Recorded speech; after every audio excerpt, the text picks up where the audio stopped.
BNP ও জামাতকে নিয়ে যে বিপজ্জনক খেলা খেলছে র, আমরা ভারতীয় গোয়েন্দা সংস্থা রকে বোঝাচ্ছি। গোপন বিষয় উঠে এসেছে, সেটা আমি হুবহু আপনাদের সামনে তুলে ধরছি। বাংলাদেশ কি গভীর সংকটে পড়তে চলেছে, বা ভারতের এই সব বিষয়ে সিদ্ধান্ত নেওয়ার পিছনে ঠিক কোন কোন কারণ লুকিয়ে আছে, সবকিছুই আলোচনা করব আজকের এই ভিডিওতে। একজন খুনি বা একজন হত্যাকারীর চেয়ে আমাদের একজন প্রধান নির্বাচন কমিশনার এবং নির্বাচন কমিশনাররা বড় মাপের অপরাধী। আমাদের মহামান্য প্রধান নির্বাচন কমিশনার কাজী হাবিবুল আওয়াল 2022 সালের 5 ফেব্রুয়ারি নিয়োগ পাওয়ার পর থেকে মোটামুটি 2 বছর 12 বছরের মধ্যে 3টি ইতিহাস নির্মাণ করছেন। বাংলাদেশে এই ধরনের ইতিহাস আর হয়নি।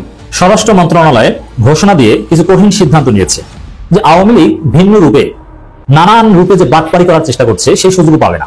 ভারত কিভাবে ভারত থাকে, ভারতের মানচিত্র আমরা বাংলাদেশের মানুষ পাল্টিয়ে দেব, এই সক্ষমতা আমাদের আছে। আমরা যদি পাকিস্তানের মতো একটা দেশকে পিটা স্বাধীন করতে পারি, যে পাকিস্তানকে ভারত ভয় পায়, ভারত বোঝে না বাংলাদেশের মানুষ কি জিনিস। শেখ হাসিনার পতনের পর বিভিন্ন জায়গায় বিএনপির চাঁদাবাজি এবং দখলদারি নিয়ে কথা বলতে চাইছে। একটা তীরে দুইটা পাখি শিকার করে ফেলছেন ডক্টর মোহাম্মদ ইউনূস। সেখানে বেশ কিছু গুরুত্বপূর্ণ নির্দেশনা আসছে। সবচেয়ে গুরুত্বপূর্ণ আমার কাছে মনে হয়েছে এটা, যেটা আগামী দিনও দরকার। দর্শক, ডক্টর ইউনূসকে কেন্দ্র করে রয়ের ভয়ঙ্কর পরিকল্পনা ফাঁস। ভারত যে এই ধরনের পরিকল্পনা করতে পারে দর্শক, সেটা আপনারা কল্পনাও করতে পারবেন না। তাই বলবো, যারা ভিডিওটি অন করেছেন তারা অবশ্যই নিউজটি না টেনে সম্পূর্ণ মনোযোগ সহকারে দেখবেন। তাহলেই র আসলে ডক্টর মোহাম্মদ ইউনূসকে কেন্দ্র করে ঠিক কী পরিকল্পনা করেছে এবং এই পরিকল্পনাটা তারা আসলে কার্যকর করতে পারবে কিনা দর্শক, আপনারা সেটি জানতে পারবেন এবং বুঝতে পারবেন। এমনকি দর্শক, এরই সাথে সাথে আপনারা আরও একটি গুরুত্বপূর্ণ বিষয় জানতে চলেছেন, যেখানে অধ্যাপক ডক্টর আসিফ নজরুল এক ঢিলে দুইটা পাখি মেরেছে। দর্শক, তাকে কেন্দ্র করে কিন্তু এই মুহূর্তে নানান আলোচনা এবং সমালোচনা হচ্ছে। তো দর্শক, তিনি ডক্টর মোহাম্মদ ইউনূসের পরামর্শে ঠিক কি দুইটা পাখি মেরেছেন বা তিনি ঠিক কি কাজটি করেছেন সেটিও আপনারা একটু পরেই জানবেন। এমনকি দর্শক, এরই সাথে সাথে আমি ভিডিওর শুরুতে আপনাদের আরও যেই ভিডিওগুলোর অংশবিশেষ দেখিয়ে শুরু করেছিলাম, সেই ভিডিওগুলোর বিস্তারিত আলোচনা আপনারা দেখতে চলেছেন। তবে তার আগে বলে, যারা এখনও চ্যানেলটি সাবস্ক্রাইব করেননি সকলে চ্যানেলটি সাবস্ক্রাইব করে পাশে থাকা বেল আইকনটি বাজিয়ে দিবেন। আর যারা ইতিমধ্যেই সাবস্ক্রাইব করে গেছেন তাদের সকলকে অসংখ্য ধন্যবাদ। তো চলুন একটি লাইক দিয়ে আমরা ধারাবাহিকভাবে সবগুলো ভিডিওর বিস্তারিত আলোচনা দেখে আসি। বাংলাদেশ থেকে ভারত, সকলেরই চর্চার বিষয় বাংলাদেশের একাধিক পদক্ষেপ। সাম্প্রতিককালে সংবাদপত্রে একটি খবর নিঃসন্দেহে সকলের ঘুম কেড়েছে। কি বলা হয়েছে সেই পেপারে? বলা হয়েছে পাকিস্তান থেকে বিপুল পরিমাণ অস্ত্র কিনতে চলেছে বাংলাদেশ। অনেকেই প্রশ্ন তুলেছেন, এর নেপথ্যে কারণ কি? বর্ডারে সাম্প্রতিক সময়ে বিএসএফ এবং বাংলাদেশ সেনাবাহিনীর যে যুদ্ধ বা বিতর্কের কথা আমরা শুনতে পেরেছি, ঠিক তার জন্যই কি এত অস্ত্র মজুত করার প্রয়োজন হলো বাংলাদেশের, নাকি নেপথ্যে অন্য কারণ? বাংলাদেশের নতুন অন্তর্বর্তীকালীন সরকার নাকি পাকিস্তান থেকে বিপুল পরিমাণে অস্ত্র কিনছে। দেখুন, এর আগেও বাংলাদেশ সরকার পাকিস্তান থেকে একাধিক সময় অস্ত্র মজুত করেছে, কিন্তু এবার ঠিক যে পরিমাণ অস্ত্র পাকিস্তান থেকে তারা মজুত করতে চলেছে, তাতে বর্তমানে অন্তর্বর্তীকালীন সরকারের একাধিক ভূমিকা নিয়ে প্রশ্নচিহ্ন উঠছে। প্রশ্ন এটা উঠছে, তাহলে কি বাংলাদেশের সেনাবাহিনী সরাসরি যুদ্ধের প্রস্তুতি শুরু করে দিল প্রতিবেশী দেশগুলোর সঙ্গে? কেন বলছি এই কথা? আপনারা যদি বাংলাদেশের বর্ডার এরিয়া দেখেন, তাহলে দেখতে পাবেন ভারত এবং বাংলাদেশ এই দুই দেশের মধ্যে সাম্প্রতিককালে বিভিন্ন কারণে অস্থিরতা তৈরি হয়েছে। এবং বাংলাদেশের যদি বর্ডার এরিয়া দেখেন, তাহলে দেখতে পাবেন ভারত এবং মায়ানমার এই দুই দেশের সঙ্গে বর্ডার শেয়ার করছে বাংলাদেশ।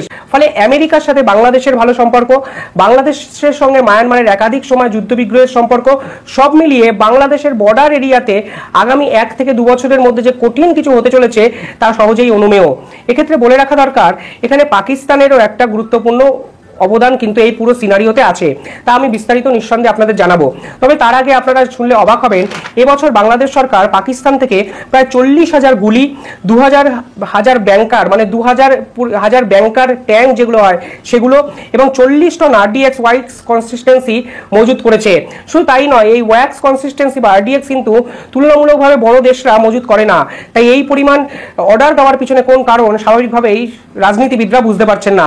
পাশাপাশি 2,900 হাই ইন্টেন্সিটি প্রজেক্টাইল পাকিস্তান থেকে কিন্তু মজুত করতে চলেছে বাংলাদেশের ইউনিট সরকার।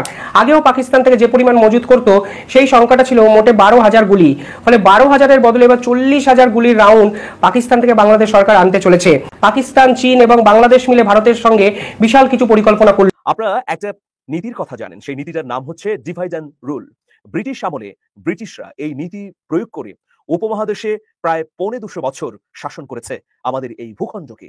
প্রিয় বন্ধুরা, সেই পুরনো নীতিকেই আবারও বাংলাদেশে প্রয়োগ করার একটা পরিকল্পনা হাতে নেওয়া হয়েছে। সাউথ ব্লকের উদ্যোগে এই পরিকল্পনা নেওয়া হয়েছে। সোজা ভাষায় বললে আমরা ভারতীয় গোয়েন্দা সংস্থা রকে বোঝাচ্ছি। প্রিয় বন্ধুরা, দি এশিয়া মিরর এটি জার্মান ভিত্তিক একটি সংবাদপত্র। এর দীর্ঘ অনুসন্ধানে একটা গোপন বিষয় উঠে এসেছে, সেটা আমি হুবহু আপনাদের সামনে তুলে ধরছি। জানা গেছে আপাতত 2টি প্রজেক্ট দেওয়া হয়েছে।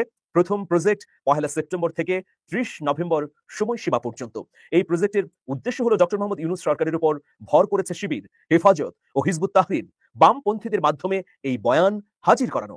সেই সাথে হেফাজত ইসলামের একটি অংশ, যার সাথে রয়ের দীর্ঘদিনের যোগাযোগ রয়েছে, তাদের বোঝানো হচ্ছে ডক্টর ইউনূস সুদখোর, তিনি মার্কিন এজেন্ট, কোনোভাবে একজন ভালো মুসলিম নন।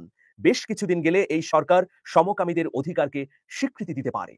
এই গ্রুপকে জামাতের সাথে ধর্মভিত্তিক দলগুলোর ঐক্যে না যাওয়ারও নির্দেশনা দেওয়া হয়েছে। পাশাপাশি বিএনপির সঙ্গে জামাতের সম্পর্কে ছেদ ধরাবার একটি প্লটও ইতিমধ্যে তৈরি করা হয়েছে।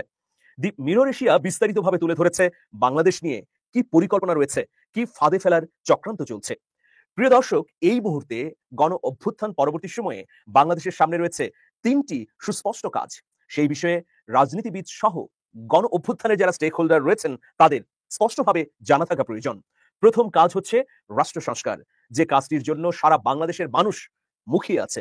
দ্বিতীয় কাজ হচ্ছে নতুন সংবিধান প্রণয়ন এবং তৃতীয় গুরুত্বপূর্ণ কাজ হচ্ছে গণহত্যার বিচার। রাষ্ট্র সংস্কার, নতুন সংবিধান প্রণয়ন এবং গণহত্যার বিচারের বাইরে অপ্রাসঙ্গিক বিষয়কে যারা বুঝে বা না বুঝে টেনে আনছেন, তারা গণ অভ্যুত্থান এবং জন আকাঙ্ক্ষার বিপরীতে কাজ করছেন। তারা মানুষের হৃদয়কে নিয়ে খেলছেন। তারা এই বাংলাদেশের জনগণের পালস বুঝতে পারছেন না। মোটা দাগে তারা বাংলাদেশকে ক্ষতির মধ্যে ফেলে দিচ্ছেন। সাউথ ব্লক এটাই চাইছে, আর কেউ কেউ সেই পাতা ফাঁদে পা দিচ্ছেন। অতএব প্রিয় দর্শক, সাধু সাবধান। বিশ্লেষকরা বলছেন বিএনপি কেন জামাতকে দুষ্ক্ষেপ অথবা জামাত কেন বিএনপির সঙ্গে দূরত্ব তৈরি করছে, কারণ সাউথ ব্লক বা ভারতীয় গোয়েন্দা সংস্থা এটিই চাইছে যে গত 16 বছরে বিরোধী শক্তিগুলোর মধ্যে যে ঐক্য গড়ে উঠেছিল তার মধ্যে ভাঙন তৈরি করে একটি স্পেস তৈরি করা, এর মধ্য দিয়ে যেন ভারতীয় সমর্থন পুষ্ট কোনো একটি শক্তি মাথা তুলে দাঁড়াতে পারে। এর জন্য ডিভাইড অ্যান্ড রুল পদ্ধতি তারা প্রয়োগ করছে। আর তার প্রাথমিক ধাপ হিসেবে বা একটি কার্যকর লক্ষ্য হিসেবে বিএনপি এবং জামাতের মধ্যে দূরত্ব তৈরির সুস্পষ্ট অপচেষ্টা চলছে। বিশ্লেষকরা বলছেন ইতোমধ্যে সেই অপচেষ্টার ফাঁদে পা দিয়েছে বিএনপি এবং জামাত উভয় দল। প্রিয় বন্ধুরা, এই মুহূর্তে রাজনীতিকদের যেমন বুঝতে হবে, ঠিক তেমনি সুশীল সমাজের অংশীদারদেরও উপলব্ধিতে আনতে হবে, পাশাপাশি জনগণের হৃদস্পন্দনকে ঠাহর করতে হবে। দুটি বিষয়ে বিএনপি এবং জামাতের মধ্যে সীসা ঝালা ঐক্য যদি না হয়, তাহলে এই বিপ্লব বা অভ্যুত্থান যাই বলি না কেন, সেটা ক্ষতিগ্রস্ত হবে বলে বিশ্লেষকরা বলছেন। সেই দুটি বিষয় কি? প্রথম বিষয় হচ্ছে নির্বাচন কবে হবে, এই অন্তর্বর্তী সরকারকে কতদিন সময় দেবেন, এই বিষয়ে বিএনপি এবং জামাতের মধ্যে সুস্পষ্ট ঐক্য। দ্বিতীয় বিষয় হচ্ছে আওয়ামী লীগের বিচার হবে কিনা, আওয়ামী লীগের রাজনীতি চলবে কিনা বা নিষিদ্ধ করা হবে কিনা, এই বিষয়ে বিএনপি এবং জামাতের মধ্যে সুস্পষ্ট একটি বয়ান তৈরি করতে হবে। এই দুটো বিষয়ের বাইরে আমরা যা কিছু করি না কেন, সেগুলো অবশ্যই অভ্যুত্থানকে ক্ষতিগ্রস্ত করবে বলে রাজনীতি বিশ্লেষকরা বলছেন। একটা তীরে দুইটা পাখি শিকার করে ফেলছেন ডক্টর মোহাম্মদ ইউনূস। ওনারা যারা ভাবেন 84 বছর বয়স্ক মানুষ, তিনি আর কি করবেন ভাই, সংস্কার কিন্তু আসলেই করছেন। এমনকি এই সংস্কারটার পক্ষে শতভাগ আমি আমার সমর্থন জানাচ্ছি। কেন? বাংলাদেশে গত 53 বছর একটা খেলা চলছে। কোন খেলাটা জানেন? বিএনপি যখন ক্ষমতায় থাকে তারা ধরেন নতুন একটা প্রকল্প করছে, সেটার নাম দিয়েছে কি জিয়া আন্তর্জাতিক বিমানবন্দর। এরপরে আওয়ামী লীগ যখন ক্ষমতায় আসছে সেটার নাম পরিবর্তন করা হয়েছে কি হযরত শাহজালাল আন্তর্জাতিক বিমানবন্দর। এরকম বিভিন্ন জায়গায় বিভিন্ন প্রজেক্টে যে সরকারটা ক্ষমতায় থাকে সেই সরকার তাদের গোষ্ঠী জ্ঞাতি অথবা স্বামী অথবা বাবা অথবা পরিবারের সদস্যদের নামে বিভিন্ন ধরনের রাষ্ট্রীয় প্রতিষ্ঠানগুলোকে অথবা গুরুত্বপূর্ণ স্থাপনাগুলোর নামকরণ করে ফেলেন। আর যখন এই সরকারের পালাবদল হয় তখন এসে আমরা দেখি কি যে নতুন সরকার এই নামগুলোকে পরিবর্তন করেন। এই যে বঙ্গবন্ধুর ভাস্কর্য ভাঙচুর হলো, এর আগে জিয়াউর রহমানের অনেক কিছু ভাঙচুর হলো, অডিটোরিয়ামের নাম বদলাই গেল, এয়ারপোর্টের নাম বদলাই গেল।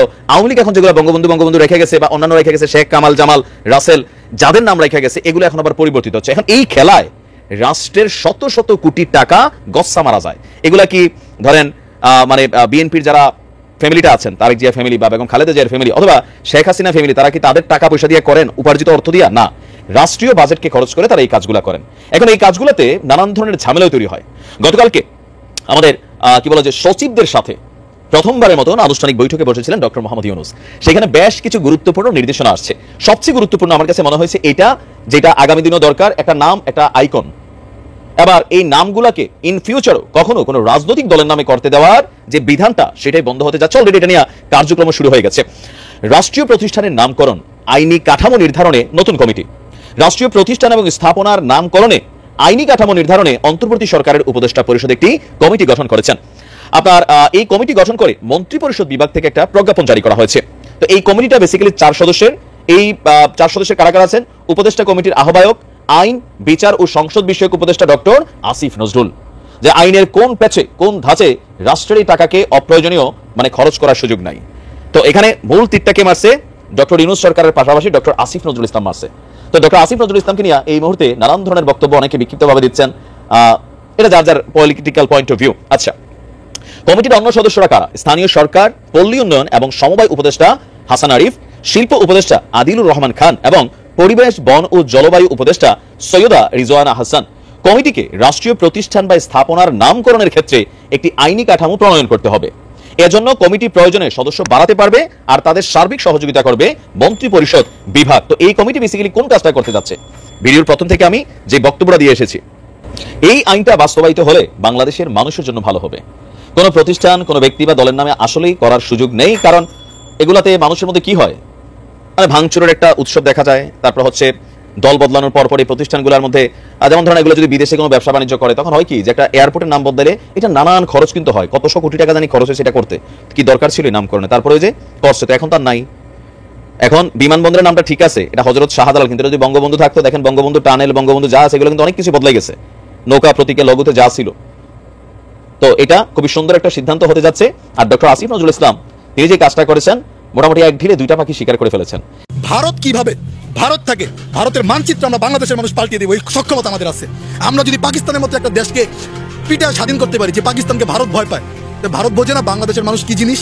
তো আমাদের সাথে লাগতে আইস না। ভারত কি স্পষ্ট ভাষায়, ভারতের নাগরিককে আমি সম্মান করি। ভারতের বাঙালি যে রাজ্যগুলো আছে, আসাম বলেন, ত্রিপুরা বলেন, তারপর হচ্ছে আমাদের কলকাতা, আমরা এদেরকে রেসপেক্ট করি, সম্মান করি। কিন্তু আমাদের দেশের অস্থিতিশীল পরিস্থিতি যদি কোনোভাবেই ভারত তৈরি করে, আমরা কিন্তু মানচিত্র থেকে ভারত বলে একটা দেশ আছে মনে করবো না, আমরা ইউরোপ আমেরিকার কাছে চলে যাবো। এবং তাদের সাথে অলরেডি আমাদের একটা সুসম্পর্ক হয়ে গেছে। আপনি দেখছেন ইভেন গত কিছুদিন আগে 1000 কোটি টাকার মতো আমাদের বন্যাতদের জন্য ইউরোপিয়ান আমেরিকারা সহযোগিতা করেছে। সো এই জায়গাটা থেকে আমরা সবসময় বলি, ভারত কখনোই আমাদের বন্ধু ছিল না। যদি ভবিষ্যতে বন্ধু হতে চাই, আসো আমরা হাত মিলাই, আমাদের সাথে কাজ করো, আমাদের উপকার করো, আমাদের ক্ষতি করবা, আমরা তোমাদের বিরুদ্ধে ব্যবস্থা নিব। ভারত যদি চিন্তা করে যে আমাদের দেশের সাথে ষড়যন্ত্র করবে, আমাদের দেশ থেকে নিবে, আর দেওয়ার সময় আপনার পানি দিবে, তারপর হচ্ছে আমাদের দেশ ভাষায় দিবে, আমাদের দেশ নিয়ে ষড়যন্ত্র করবে, তাহলে ভারত কি স্পষ্ট ভাষায় বলতে চাই, ভারতকে আমাদের নাই করে দিতে 1 মাস সময় লাগবে না। বাংলার মানুষ যদি খেপে, পশ্চিমবঙ্গ আমাদের সাথে আছে। 7 স্টার যে 7টা অঙ্গরাজ্য আছে, এগুলো আমাদের সাথে আছে। একবার যদি আমরা আপনাদের বিরুদ্ধে অবস্থান নেই, তাহলে ভারত বাংলাদেশে কোনোভাবে আর এর বিকল্প কোনো অস্তিত্ব খুঁজে পাবে না। ভারতের বিরুদ্ধে আমরা অবস্থান যদি নেই, ভারতের বিকল্প খুঁজতে হবে। ভারত না রাশিয়ার থেকে সাহায্য পাবে, না নেপাল থেকে সাহায্য পাবে, না পাকিস্তান থেকে সাহায্য পাবে, না চায়না থেকে সাহায্য পাবে। 4 দিকে কিন্তু কামান দিয়ে ভারতকে আমরা নাই করে দিতে পারবো, সেই সক্ষমতা আমাদের আছে। ভারতকে আমরা উদ্দেশ্য করে, ভারতের উদ্দেশ্যে বলবো, আমাদের সাথে ভালো সম্পর্ক রাখতে হলে, আমাদের দেশের মানুষের সাথে ভালো সম্পর্ক রাখতে হলে আমাদের সাথে ভালো ব্যবহার করুন। আমাদের দেশকে আপনি ক্ষতির মুখে ফেলবেন, আমরা ভারতকে ক্ষতির মুখে ফেলবো। ভারতের যে 7 স্টার আছে, এটাকে আমরা হুমকির মুখে ফেলে দিব। ভারত কিভাবে ভারত থাকে, ভারতের মানচিত্র আমরা বাংলাদেশের মানুষ পাল্টিয়ে দিব, এই সক্ষমতা আমাদের আছে। আমরা যদি পাকিস্তানের মতো একটা দেশকে পিটায় স্বাধীন করতে পারি, যে পাকিস্তানকে ভারত ভয় পায়, ভারত বোঝে না বাংলাদেশের মানুষ কি জিনিস। আগে ফ্যাসিস্ট খুনি হাসিনা ছিল, এই কারণে ইউরোপের কোনো কান্ট্রি বলেন, আমেরিকা বলেন, কানাডা বলেন, আমাদের সাথে কাজ করতে চায় নাই। পাকিস্তান ইভেন আমাদেরকে, আপনি জানেন না, ভারতের ভিসার জন্য আপনি 1 মাস অপেক্ষা করেন, পাকিস্তানের ভিসাই পাওয়া যেত না। অনেকে মনে করতো যে পাকিস্তানকে কিন্তু অনেকে ছোট করে দেখে, বাট আমরা বাংলাদেশের পাকিস্তানের ভিসাই পেতাম না। এখন দেখেন, পাকিস্তান আমাদের ভিসা ফ্রি করে দিচ্ছে। পাকিস্তানের সাথে আমরা ব্যবসায়িক লেনদেন করবো, কোনো সমস্যা নেই। ফ্যান থেকে শুরু করে সব কিছু পাকিস্তানে পাওয়া যায়। আমরা পাকিস্তানের সাথে ব্যবসা করবো, আমরা ইউরোপিয়ান কান্ট্রিদের সাথে ব্যবসা করবো, আমেরিকার সাথে ব্যবসা করবো। কারণ ডক্টর ইউনূসের সাথে বহির্বিশ্বের সাথে একটা ভালো সম্পর্ক আছে। ডক্টর ইউনূসের সাথে আমেরিকা বলেন, ইউরোপিয়ান যে কান্ট্রিগুলো আছে, জাতিসংঘ বলেন, প্রত্যেকটা জায়গায় ডক্টর ইউনূসের একটা আলাদা অবদান আছে এবং প্রত্যেকটা জায়গায় ইউনূসের একটা আলাদা গ্রহণযোগ্যতা আছে। এই ক্ষেত্রে ভারত যদি কোনোভাবে চিন্তা করে যে বাংলাদেশকে অস্থিতিশীল পরিস্থিতি তৈরি করবে, তাহলে আমরা বলবো তোমাদের সাথে ব্যবসায়িক চুক্তি বা তোমাদের ভারত মানচিত্র থেকে ভারতের নাম থাকবে না। যদি আমাদের কোনো একটা মানুষের গায়ে আঘাত লাগে, আমাদের তোমরা যেভাবে আমাদের পানি দিয়ে ভাসিয়ে দিয়েছো, আমরা বাংলাদেশের মানুষ ওইভাবে তোমাদেরকে ভাসিয়ে দিতে পারবো। আমাদের সাথে পাকিস্তান আছে, ইউরোপিয়ান কান্ট্রি আছে, আমেরিকা আছে, সবাই আছে। তোমাদের সাথে কিন্তু কেউ নাই। তোমাদের ভারতকে পুরো বহির্বিশ্বে কেউ দেখতে পারে না। আঙ্গুল দেখায় বিদ্যা আঙ্গুল। তোমাদের সেনাবাহিনীরাও দুর্বল, এটা মনে রাখো।